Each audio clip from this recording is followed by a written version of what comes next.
My friends, hi, how are you? I haven't been here and done this in a while.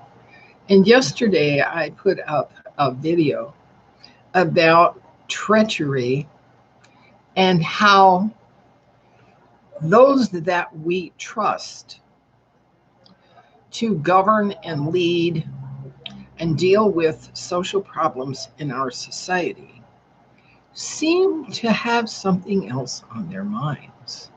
They seem to be doing something other than thriving us and leading us toward the progress of human values. And so I thought about that some more overnight. And there are some methods, there are some ways that treachery is utilized, is put to work to make reality seems somehow different from what it is. Okay. And we realized that that was the case when the slogan from the communists came up, the end justifies the means. Right. And in my recent videos, I've been talking about the methods and the treaties, okay, and the academics who have come up with negative strategies to control us, the people, and to push us and force us into their corral in which they dominate and control our behavior. And so this morning I want to speak to that. And the first one has to do with doctrine over truth. You know, I have quoted many times the IN Treaty, which says there are superior races and there are inferior races, which I consider pure bullshit. Okay. But the terms of that treaty was that hierarchies would dominate and would determine who gets offed and sacrificed and who is allowed to remain. Now, I spoke yesterday of my Departed Martyrs for Truth page on Facebook, in which I record that in the past months of May, June, July, and August, I record 33 truth tellers, whistleblowers, as having been offed or sacrificed. And I didn't include Epstein, okay? All right, he's another whistleblower in effect, and I believe he's alive, and I believe they're picking his brains right now in a secure location. All right.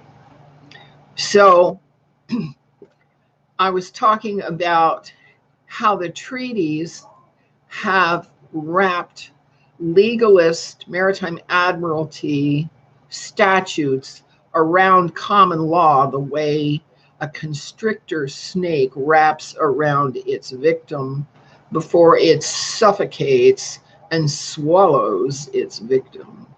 Yes, I see the maritime admiralty and commercial system in which there are no human rights and no civil rights as a constrictor to suffocate us, the people, and leave us as chattel cattle and commercial consumer products in the domain of the courts. Great. So the first thing I want to talk about is my experience with hierarchies, not just the churches, but also the federales, my personal experience. And you cannot call me a liar here. You cannot call me a liar because this is what has happened to me.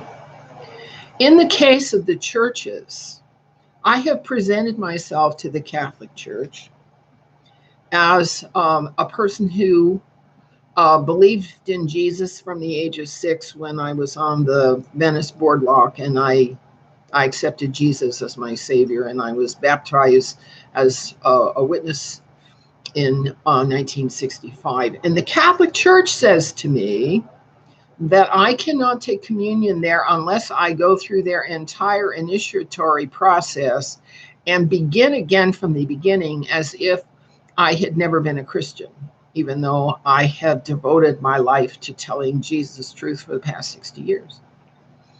Well, it's not just the Catholic Church. Now, the Catholic Church has communities in which the members all live from one purse, okay? They do what Jesus did. They teach virtues, and they operate from truth. Those are little communities within the Catholic Church. But the Catholic Church also has priests that are sexually abusing kids. Okay, so the Catholic Church is a mixture of good and not good. So I tried the Mormon Church, and they told me the same thing. You're welcome to come here as long as you want, okay? But you cannot speak, you cannot testify until you've gone through our process of indoctrination and gone through our baptism and our initiation. And so what I'm brought to is what Enki told me about the satanic rebellion. And the satanic rebellion was about the belief that some of the angels had, including Satan, okay, and including the Anunnaki, Enki, that hierarchy cannot capture all the truths of spirit. It only has so far it can go. And if hierarchy believes that they can determine the fate and destiny of a soul, but they cannot capture all of the truths that spirit can capture, they're just whistling in the dark, okay? And so in hierarchy, what we find is they seek all the information they can find, they codify it, and then they demand everybody learns that. And anybody who learns anything more is out. You cannot surpass what the hierarchy knows in terms of any Christian or Jewish or covenant. All right, any covenant.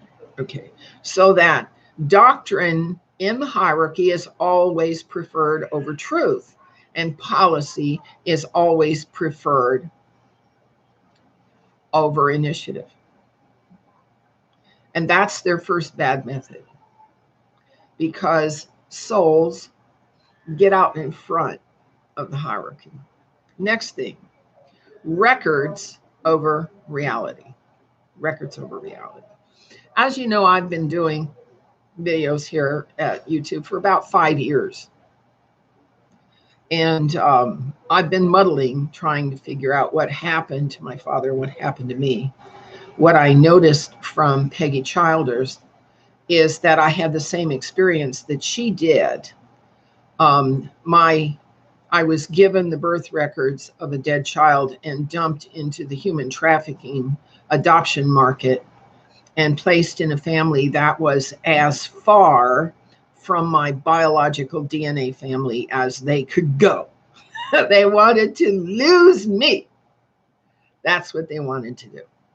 All right, so I've spent 15 years going through the records, rifling through and figuring out which of the records is true and which is not. And in the intervening years, what I noticed was I've been a TI since I was a child. Not only was I in a communist family, okay, so they were watching that family, Eugene Dennis, Emil Rubin, Marty Ritt. Okay, not only were they watching that family, but they were watching me. And I have been refused medical care since I was 5 years old. And in my 20s, when I went to a hematologist to find out what was going on, why I was having fainting spells, why repeated infections.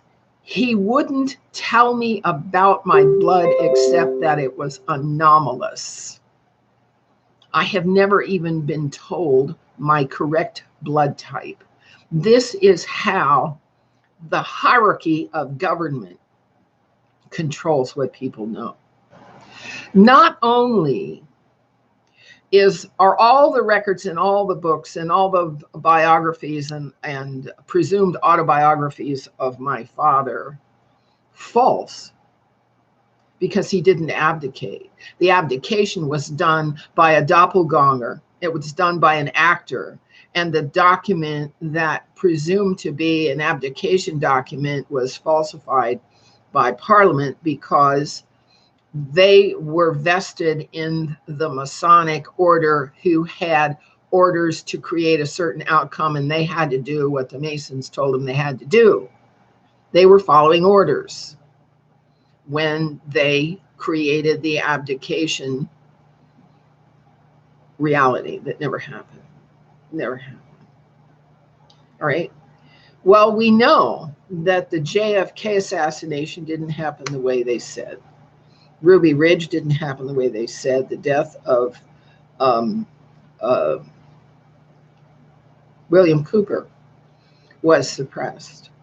The Oklahoma City bombing reality was suppressed. The World Trade Center 1993 bombing was never brought out. The World Trade Center 2001 official story is bullshit. Okay, the school shootings we know come out of the Manchurian Candidate segment of MK Ultra. The rigged elections come out of the Pegasus mission of DARPA. Our history books for our children don't say anything about the 1847 mud flood. Okay. Our science books don't keep portraying our planet as a spinning ball, but if you have a washing machine in your house and you know when that thing goes into spin cycle, all the water at the bottom of the tub goes flying outward. So how come there's a still sea at the ice wall down in the southern hemisphere? Okay, they're telling us a false history. Our records are false according to an agenda of domination. And what's troubling about that, the fact that in China, people are being rewarded or punished according to the records, and the records are false. Duh. All right. Next, manners over morality. And this is what the churches have acceded to do under the pressure of the 501c3 tax exemption from IRS. We're being pressured into accepting violent behavior by ideologies that claim that they're holy and from God. Unfortunately, the behaviors of jihad and taqiyya and what do you call it? Jizya, okay, are straight out of the mafia. They're straight out of the empire. Child marriage is straight out of Sumer, Babylon, Assyria, okay, Greece, Rome, and Tartary. The doctrines of Islam are the doctrines of the Ottoman Empire, which dovetail with the doctrines of every single empire that has ever dominated over this world. Now, why are empires dominating over this world? That's the question. Why are treaties dominating over not only human life, but the life of the planet itself? Right. And so, in the eyes of the United Nations and in the eyes of the European Union and in the eyes of globalist left, how we treat the people who engage in vices according to the doctrines of the imperial empire becomes an issue. We have to treat the people with vices the same way as we treat the people with virtues. We can't talk about behavior or the consequences of behavior or the public health consequences of profligate for money sex. We can't talk about that. And all of the back and forth Hegelian dialectics are the smokescreen that keep us from realizing that they profit off of vice, and that's why vice is okay. They profit off of drug running, gun running, prostitution, body parts marketing, souls trafficking, and child sex trafficking. It's profitable. The wars are profitable, and that's why we do it. No, this is not the empire. So what is the tactic? What are the tactics that those who are vested in treachery, profiteering, who make money off of sin and vice and evil, what are their tactics? Okay. Tactic number one is you get accused of being a narcissist for daring to have a strong opinion about laws of cause and effect. You become a narcissist in their eyes. Okay. You become a paranoid in their eyes. You become a schizophrenic in their eyes because you're listening with your soul and not just sticking with your cell phone, your television, okay, and your latest video game. It's all gaming, baby. All right. So that's number one. Number two is they're gaslighting you. When you call customer service, they say, I don't know. We don't do that here. You'll have to find somebody else. That's not our job. We don't do that. We don't know. Who is in the department that solves this sort of problem? I don't know. I don't have that information. What I can tell you is ABCD. Gaslighting is the primary product. And ignorance and stupidity are products number 2 and 3 for people who are not paying attention that in the methods set out by the protocols of the learned elders of Zion and the Frankfurt School, all right, and Saul Alinsky, in those methods, doctrine always comes over truth. Records are always taken literally over the reality of the situation, and manners are always more important than morals. Can you see how the methods, the uncivil methods of the left, are creating a social suicide system for our country to go down the drain? Can you see that yet? I hope so. I hope I have cleared the air a little bit, and you're not going to be real happy, but you know, we can't fix anything we don't understand. Thank you for stopping by. Bye-bye.